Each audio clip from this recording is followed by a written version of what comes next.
I ever tell you I worked in the nonprofit world? Just about a year. I hated it. Don't worry, I hated it. But I worked in that nonprofit world for a year, and it was eye-opening to me how truly crooked and bent the nonprofit, the charity world is. Which is why my eyes perked up this morning when I saw this great piece of actual journalism from Parker Thayer, investigative researcher for Capital Research, about, of course, a nonpartisan charity out there, just doing the Lord's work. But instead, it's a massive get out the vote effort for Democrats.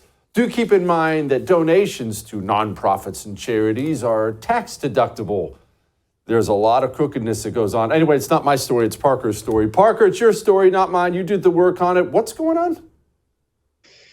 You would not believe the stuff that's going on behind the scenes of these nonprofits. There are some good nonprofits like the Capital Research Center, but at the Capital Research Center, we did some investigative work. It took us about 2 years of work, but we did find evidence dating back to 2016 that there were emails being bounced around in John Podesta's email inbox about a thing called the Everybody Votes campaign. It was developed by cutthroat Democratic consultants, and the intention, it seems at the time, was to guarantee Hillary a 2020 re-election victory. Keep in mind that John Podesta was Hillary Clinton's campaign chairman. Now, the idea was to use nonprofits, which are tax exempt. Donors can claim a tax exemption for the contributions they make to nonprofits. It was to use these nonprofits to conduct voter registration activities, a massive voter registration campaign, because they cared so much about the civic participation and civic engagement of minority community. Now, they cared about this so intensely that they were only going to register these people to vote in 8 swing states. It tells you a lot about their intentions. The plan was to register millions of people and produce millions of votes, because they found that just by registering people to vote, it made them much more likely to vote for their preferred candidate. Even more likely than being contacted by a campaign or campaign donations. They blasted this memo out, and eventually it got around to, who would you know?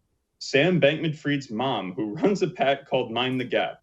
It sounds hard to believe, but this is all completely true, and we have documentation for all of this. Sam Bankman-Fried's mom's PAC sent out emails to all of their Silicon Valley billionaire donors and told them, don't waste your time giving money to these candidates and these PACs and these campaigns. Instead, give it to these nonprofits, which are supposed to be nonpartisan, remember.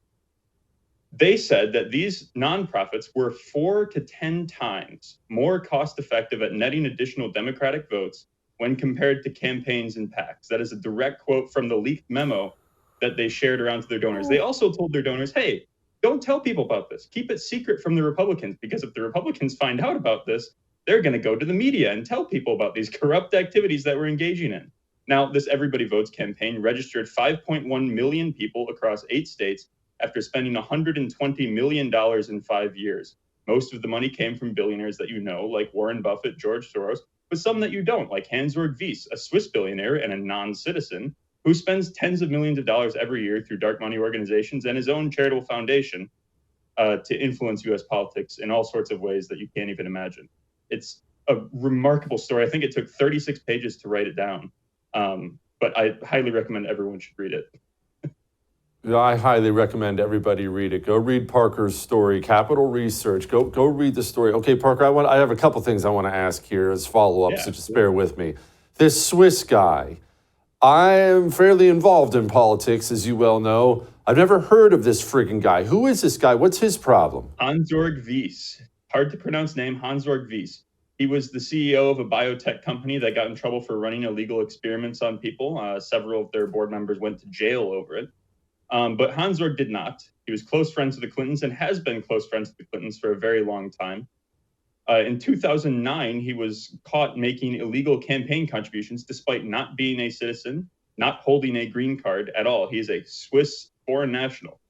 But was making campaign contributions through the FEC website. You can look up his name on the FEC website and find the contributions still to this day. He has a wild history of being involved in American politics in ways that he really shouldn't be. But his foundation was actually the one that gave Podesta this idea in the first place. The email shows his foundation president emailing Podesta and saying, hey, this is a great idea. This would allow our foundation to get involved in American politics, even though our primary donor is completely barred from it. Okay, Parker, so I just want to break this down for idiots like me to make sure we understand this. Okay, so you have this Swiss commie piece of trash, and you have George Soros, and you have Sam Bankman-Fried's mother, and you have John Podesta. They come together to form a, quote, charity that's actually just a register New Democrats to vote thing, and over the course of 5 years, they sink $120 million into it and get 5 million New Democrats voting. Do I have that about right? 5 million registrations that produced about our estimates are 1.5 to 2 million votes for Democrats, which is Okay. 1 to 3% of the total national turnout for Joe Biden. And just to be clear, Sam Bankman-Fried, that would be the same Sam Bankman-Fried who just had all his charges dropped, correct? Of course, the one that had $100 million of straw man contributions, and they're not going to charge him over that. They're just going to use them for evidence in other charges. Of course, those might also. Oh, okay. Okay. I would be utterly shocked. Now you understand. Now everyone understands what I mean when I call it the system. Okay, Parker, now all this obviously is bad, and it sounds awful, but there are many things that are bad that aren't illegal, like ricotta cheese. That's bad, but it's not illegal. Was something illegal done here? It's one of those things where it's extremely on the line. The IRS and FEC, for that matter, have completely turned a blind eye to this stuff for decades. If you'll remember, Obama's first job was a community organizer at Project Vote. Stacey Abrams, she also ran a nonprofit that actually got money from this organization, the New Georgia Project. She entered the political scene as one of these community organizers and nonpartisan voter registrators. Whether or not the law was actually broken, I'm no lawyer. I couldn't tell you for sure. They are as far over the line as I think you could possibly be without the IRS doing anything, as they've continued to not do anything about this for years. Something needs to change. Are we doing anything like this that you know of? Why are we doing this stuff? I think there's one guy on the entire conservative side that's doing anything like this, Scott Pressler, who you've probably heard of before. I think he's the only one, and he's doing it through a PAC. I don't think even back in his heyday, Karl Rove, who is one of most famous conservative political operators of all time, I don't think even he would have considered doing this stuff with a nonprofit, because the IRS would have jumped all over it, because the IRS would never be biased. That Lois Lerner didn't exist. Yeah. Yeah. No, we love Scott Pressler on the show. I personally am a donor to that PAC. We love what Scott does. Parker, love what you do. That's outstanding work, brother. Come back soon. You want to watch our special on George Washington? It's freaking awesome. Well, you can. All you have to do is become a First TV supporter. That gives you access to all of our specials on demand, and it's cake. All you have to go to is thefirsttv.com/support.